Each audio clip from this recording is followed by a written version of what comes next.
嗨，我是阿汤。大家呢有发现呢，我把头发剪短了吗？之前呢有很多人一直问我为什么呢留长头发，觉得呢短发比较好看。其实呢，我觉得呢这样问呢不太对。如果换作是我呢，我就会问：虽然呢你长发也蛮好看的，但是呢我更喜欢你短发的这个造型。听起来呢是不是就不一样了呢？有些人应该已经知道呢我留长发了的原因，但今天我们来分享一下这个部分呢，要稍微追溯到1年半以前。我忘记呢为什么会跟汤包聊到捐发这个议题，他就似懂非懂的说，那我也要捐头发。在经过呢稍微耐心的这个解说之后呢，告诉他呢要留很久呢，他还是很坚定的说好，就开始了这段长发之旅。为了不让他觉得男生留长发很奇怪，所以呢我也开始呢陪他留了起来。有人一起呢总是不孤单的嘛，在这个过程中呢，一开始呢他只要看到路人呢有那种光头的呢，他就会说啊，把比喻他没有头发，我可以捐给他。我觉得最尴尬的一次呢是在我们家的社区电梯里面，然后有一个同栋的住户呢，他也是光头的这个造型，直接是在我旁边说，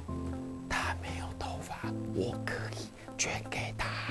然后这一秒空气呢，我就真的整个冻结了起来。还好呢，他就是一个稚嫩的小屁孩嘛。那邻居呢就给我一个呢不失礼貌的微笑，然后结束了这回合。在这个留长发的过程中呢，他有几个课题。第一个呢，就是他长得比较清秀一点，即便呢穿的再男生的服装，我去到公园，别人呢都还是会很常说，那个姐姐或是妹妹啊，然后他就说我是哥哥啊，不是我是弟弟。不过呢，久了之后呢，别人说什么他也不太想解释了啊。基本上换成我们会帮他说话，然后别人就会聊起呢长发要捐发这件事情，就跟他说呢，他非常的棒，他也会呢蛮开心害羞的这个笑。第二个课题呢，他很早呢就开始自己洗澡啊，洗全身，没记错啊，大概是3到4岁左右。所以呢，洗头完之后呢，吹头发要花费这个时间呢也越来越长，那他的耐心呢也当然呢随之降低啊，当然也很常因为这件事情呢，然后这边闹脾气啊，开始肯德基式的打滚。除此之外呢，其实大部分遇到了这个叔叔阿姨哥哥姐姐们，看到他长发呢，都会说他呢这样子很帅，所以有时候呢，他其实还蛮满意他的发型。绑头发的时候还会要求呢，我要高一点的马尾之类的。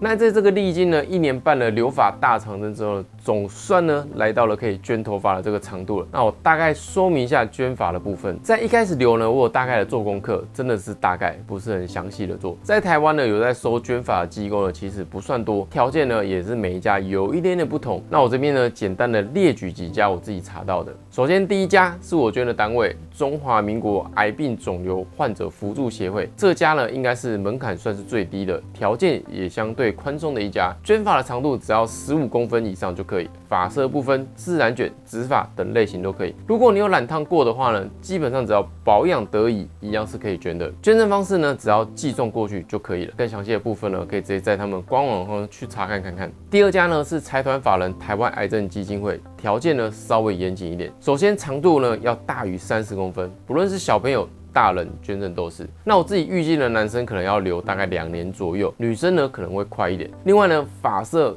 类型一样都不限定。不过呢，不能染烫，一定要原生的头发。一样呢是采用寄送的方式。第三家呢是财团法人切肤之爱社会福利慈善事业基金会。基本上呢条件和台湾癌症基金会一样，要30公分的原生发。如果呢有原生发色，不是纯黑的话呢，在寄送袋内呢留一下字条注明就可以了。但是呢这家的资讯呢，我主要都是在别人介绍里面看到了，官网呢好像找不到它的相关的捐发资讯，不确定还有没有在收。大家呢可以先打电话确认一下哦。另外呢，捐发要注意的是呢，剪之前要先洗干净，然后完全吹干。包装呢也要纯白的白纸包覆之后呢，再装信封袋或是小箱子，避免呢头发呢被其他颜色的纸张污染，可能呢就会无法用于制作，就等于是白捐了。外面用真发制作这个假发呢都不便宜，而这些单位呢都是免费提供给需要的人去使用，这个制作工序成本其实都不容易。那我这次呢也蛮开心的，跟汤包一起留发，然后去捐发。剪完之后呢，他自己的心得呢是洗头、吹头都变得超快了。我其实也是啊，特别是呢，我有在攀岩，那长发呢真的好热哦。再加上呢，我是容易出汗的人，每天一定都要洗头，不然就会超油。所以呢，每天光是洗头、吹头就要花掉至少半个小时以上。汤包呢，如果有一天想通了，想要再捐一次呢，我可以再陪他一次啦。虽然他目前呢都是说我不要再留长了，因为呢吹头呢真的超久的。捐发的事情呢，我们就简单分享到这边啦。那大家如果有任何问题呢，也欢迎在底下留言。